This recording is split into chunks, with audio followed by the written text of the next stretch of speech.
একাদশ শ্রেণীর ছাত্রছাত্রীবৃন্দ, কেমন আছো তোমরা? আশা করি ভালো আছো। আমরা আজকে অর্থনীতি প্রথম পত্রের পঞ্চম অধ্যায় শ্রম বাজার আলোচনা করব। আমরা জানি সাধারণভাবে শ্রম বলতে কোনো কিছু করাকে বোঝায়, কিন্তু অর্থনীতিতে শ্রম বলতে যে কাজের বা যে পরিশ্রমের বিনিময়ে অর্থ লাভ করা যায়, অর্থাৎ যে শারীরিক বা মানসিক কাজের বিনিময়ে অর্থ লাভ করা যায় তাকেই অর্থনীতিতে শ্রম বলে। আমরা সেই শ্রম বাজার নিয়ে আলোচনা করব। তার আগে আমরা জানব যে এই শ্রমিক তার কাজের বিনিময়ে যে অর্থ লাভ করে তাকে মজুরি বলে। মজুরি কাকে বলে? যে শ্রমের বিনিময়ে একজন শ্রমিক যে অর্থ লাভ করে সেটা হলো মজুরি। আমরা জানি যে এমনি মজুরি দুই প্রকার, একটা কি বলা হয় আর্থিক মজুরি, একটি প্রকৃত মজুরি। তো এই যে মজুরি, এই মজুরি বিভিন্ন ভাবে প্রদান করা হয়। সাধারণত মজুরি প্রদান করা হয় তিন ভাবে। মজুরি প্রদান করা হয় দুই ভাবে। একটি হলো সময় ভিত্তিক মজুরি, আর আরেকটি হলো কর্মভিত্তিক মজুরি। অর্থাৎ কিছু কিছু ক্ষেত্রে মজুরি দেওয়া হয় তার সময়ের নির্ধারিত সময়ের প্রেক্ষিতে। অর্থাৎ একদিনের জন্য মজুরি, এক সপ্তাহের জন্য মজুরি, 15 দিনের জন্য মজুরি, এক মাসের জন্য মজুরি, অথবা এক বৎসরের জন্য মজুরি। এটাকে বলা হয় সময় ভিত্তিক মজুরি।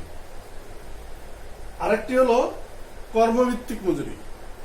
অর্থাৎ একটি কাজের নির্ধারিত কাজ করে দেওয়ার পরে যে মজুরি, সেটাকে বলি আমরা কর্মভিত্তিক মজুরি।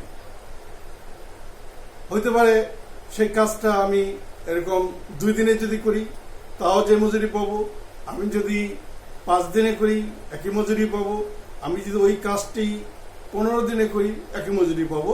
এটাকে বলা হচ্ছে কর্মভিত্তিক মজুরি। তাহলে মজুরি প্রদানের পদ্ধতি দুইটি, একটি সময় ভিত্তিক মজুরি প্রদান পদ্ধতি, মজুরি প্রদান পদ্ধতি এক, সময় ভিত্তিক 2, কর্মভিত্তিক। আশা করি সময় ভিত্তিক মজুরি কাকে বলে, কর্মভিত্তিক মজুরি কাকে বলে আমরা এটা বুঝতে পেরেছি। এখন এই যে মজুরি, এই মজুরি বিভিন্ন ক্ষেত্রে একই পেশায় অথবা ভিন্ন ভিন্ন জায়গায়, একই জায়গায় অথবা ভিন্ন জায়গায় মজুরির পার্থক্য দেখা যায়। অর্থাৎ একই কাজের ভিন্ন ভিন্ন মজুরি। কোনো কোনো ক্ষেত্রে নির্দিষ্ট জায়গা পরিবর্তন হলে মজুরি ভিন্ন, অথবা একই জায়গায় বিভিন্ন লোকের মজুরি বিভিন্ন রকমের। এটাকে বলছি আমরা মজুরির পার্থক্য। তো মজুরির পার্থক্য বিভিন্নভাবে হইতে পারে। আমরা এরকম ধরি যে একই পেশায় মজুরির পার্থক্য হইতে পারে। একই পেশায় মজুরির কেন পার্থক্য হবে? একই পেশায় মজুরির পার্থক্য হওয়ার অনেকগুলো কারণ। অর্থাৎ তাহলে আমরা এখানে বললাম যে একই পেশায় যেমন মজুরির পার্থক্য হইতে পারে, আবার বিভিন্ন পেশায় মজুরির পার্থক্য বিভিন্ন রকমের হইতে পারে। তাহলে আমরা প্রথমে যদি একই পেশায় মজুরির যে পার্থক্য, এই পার্থক্যের কারণগুলো দেখি, তার মধ্যে অন্যতম হলো শিক্ষাগত যোগ্যতা। অর্থাৎ একই কাজে যাদের শিক্ষাগত যোগ্যতা বেশি তাদের মজুরির পরিমাণ বেশি, যাদের শিক্ষাগত যোগ্যতা কম তাদের মজুরির পরিমাণটা কম। এটাকে বলছি আমরা শিক্ষাগত যোগ্যতার পার্থক্যের কারণে মজুরির পার্থক্য। 2 নম্বর হলো অভিজ্ঞতা। আমরা জানি যে কাজের ক্ষেত্রে অভিজ্ঞতা একটি বড় বিষয়। এখন যদি কোনো শ্রমিকের অভিজ্ঞতার পরিমাণটা বেশি হয় তাহলে তার মজুরি বেশি হবে, আর যদি তার অভিজ্ঞতার পরিমাণটা কম হয় তাহলে তার মজুরি কম হবে। 3 নম্বর হলো দক্ষতা। দক্ষতা অনেক বড় একটি ফ্যাক্টর। যে শ্রমিকের দক্ষতা বেশি তার মজুরি বেশি, যার দক্ষতা কম তার মজুরির পরিমাণটা কম। যেমন আমরা জানি যে আমাদের দেশের যে সমস্ত শ্রমিক আমরা সাধারণত বিদেশে পাঠাই বা বিদেশে আমরা শ্রমিক রপ্তানি করি, এই শ্রমিকগুলো অনেক কাজ করে কিন্তু তাদের দক্ষতা কম থাকার কারণে এটাকে বলে আমরা আনস্কিল্ড লেবার। তার দক্ষতা কম, ফলে সে মজুরির পরিমাণটা তাদের কম। তাহলে দক্ষ শ্রমিকের মজুরির পরিমাণটা বেশি আর অদক্ষ শ্রমিকের মজুরির পরিমাণ তুলনামূলক কম। 4 নম্বর হলো দায়িত্ব এবং পদমর্যাদার পার্থক্য। তো যদি কোনো কাজের দায়িত্ব এবং পদমর্যাদা বেশি হয় তাহলে তার মজুরির পরিমাণটা বেশি হবে। আবার যদি দায়িত্বের পরিমাণটা তুলনামূলক কম হয়, যত রেসপন্সিবিলিটি বেশি তত মজুরি বেশি, রেসপন্সিবিলিটি কম মজুরির পরিমাণ তুলনামূলক কম হবে। এরপর হলো চাকরির শর্ত। চাকরির শর্ত ভেদেও মজুরির পরিমাণটা কম বেশি হয়ে থাকে।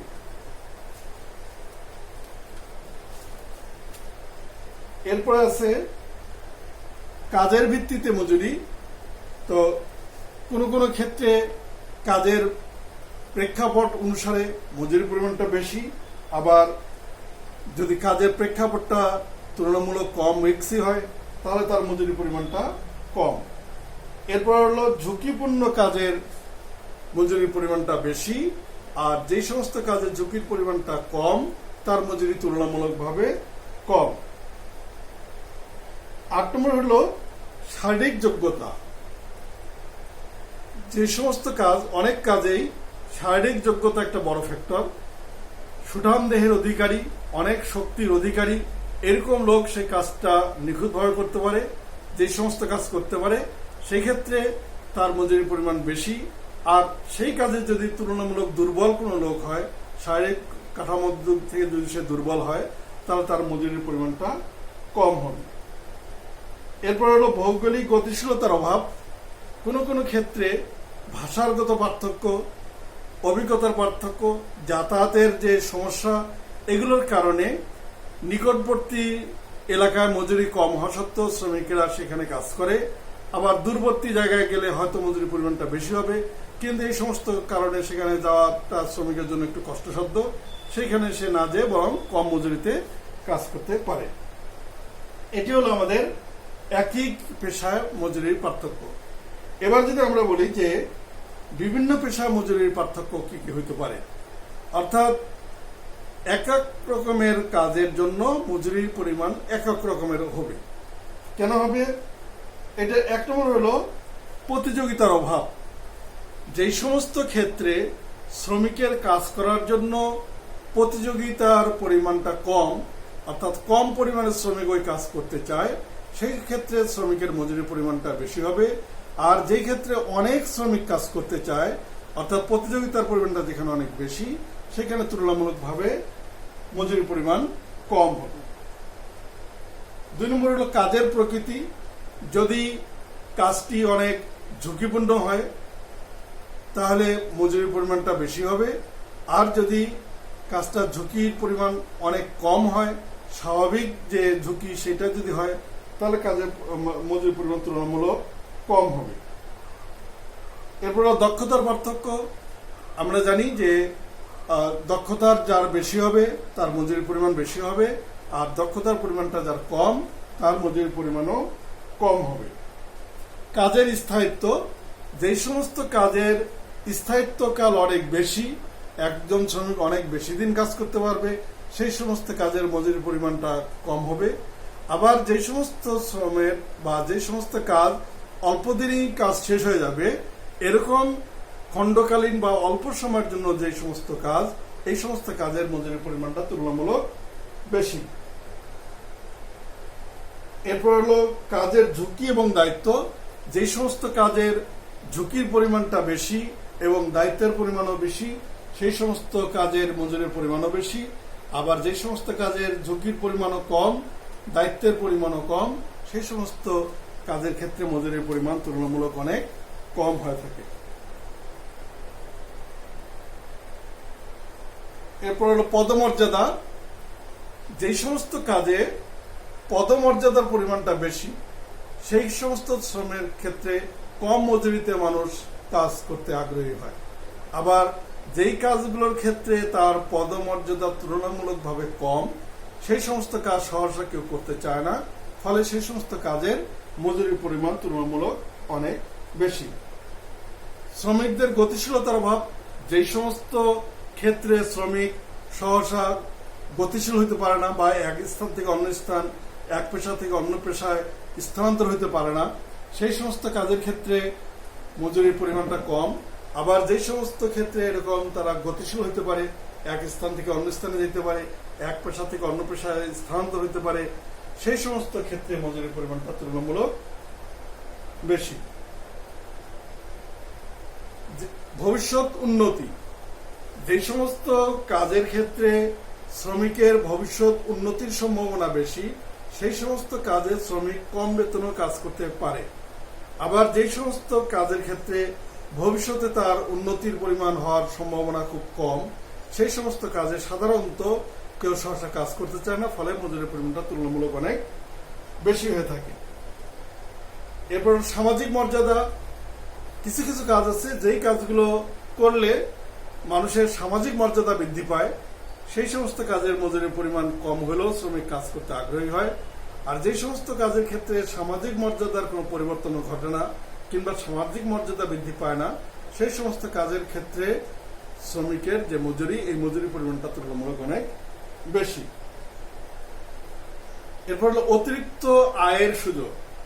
আমাদের অনেক কাজ আছে যেই কাজগুলো করার সঙ্গে সঙ্গে অতিরিক্ত অন্য কোনো কাজ করা যায় কিংবা ওই ক্ষেত্রেই বেতন বাদেও সে আনুষঙ্গিক আরো সুবিধা পেতে পারে, কিংবা ওইখানে তার ওভার ডিউটি বা অতিরিক্ত শ্রমের সুবিধা থাকে। এই সমস্ত ক্ষেত্রে মজুরির পরিমাণটা কম। আবার যেখানে এই সমস্ত অনুপস্থিত বা এই সমস্ত সুবিধা নেই সেক্ষেত্রে মজুরির পরিমাণটা তুলনামূলক অনেক বেশি হয়। এরপর হলো আনুষঙ্গিক সুবিধা। যেই সমস্ত কাজের ক্ষেত্রে আনুষঙ্গিক সুযোগ সুবিধার পরিমাণটা বেশি, অর্থাৎ বেতন বহির্ভূত সে অনেক সুবিধা যেখানে ভোগ করে, যেমন চিকিৎসার সুবিধা, ছেলে মেয়েদের লেখাপড়ার সুবিধা, তারপরে বিভিন্ন বীমার সুবিধা, এরকম যে সমস্ত সুবিধা যেখানে বেশি সেই সমস্ত কাজের মজুরির পরিমাণটা তুলনামূলক কম। আর যেখানে এই সমস্ত সুবিধার পরিমাণটা কম সেখানে মজুরির পরিমাণটা বেশি হয়ে থাকে। এরপর হলো শ্রমিক সংঘের প্রভাব। যে সমস্ত কাজের ক্ষেত্রে শ্রমিক সংঘ, আমরা জানি শ্রমিক সংঘ হলো শ্রমিকদের বিভিন্ন স্বার্থ বা দাবি দেওয়া পূরণের জন্য যে সংগঠন, যেখানে এই সংগঠন খুব প্রবল সেইখানে সাধারণত যে মালিক পক্ষ আছে বা যারা শ্রমের চাহিদা সৃষ্টি করে তারা যদি শ্রমিকদের কম মজুরি দিতে চায় তাহলে শ্রমিক সংঘ সেখানে কাজ করার কারণে তাদের ভবিষ্যতে ঠকার সম্ভাবনা কম, ফলে এখানে কম মজুরিতে সে কাজ করতে চায়। কিন্তু যে সমস্ত ক্ষেত্রে এই ট্রেড ইউনিয়ন বা শ্রমিক সংঘের কোন রকমের প্রভাব নেই সেই ক্ষেত্রে তার ভবিষ্যতে এই সমস্ত সুযোগ সুবিধা আদায় করার সম্ভাবনাও কম, ফলে এই ক্ষেত্রে তার মজুরির পরিমাণটা তুলনামূলক বেশি হয়ে থাকে। মোটামুটি এই হলো আমাদের শ্রমিকদের যে মজুরি প্রদান যে পার্থক্য, মজুরির যে পাওয়ার পার্থক্য, এই পার্থক্যের যে কারণগুলো আমরা আজকে এই পর্যন্ত এখানে শিখলাম।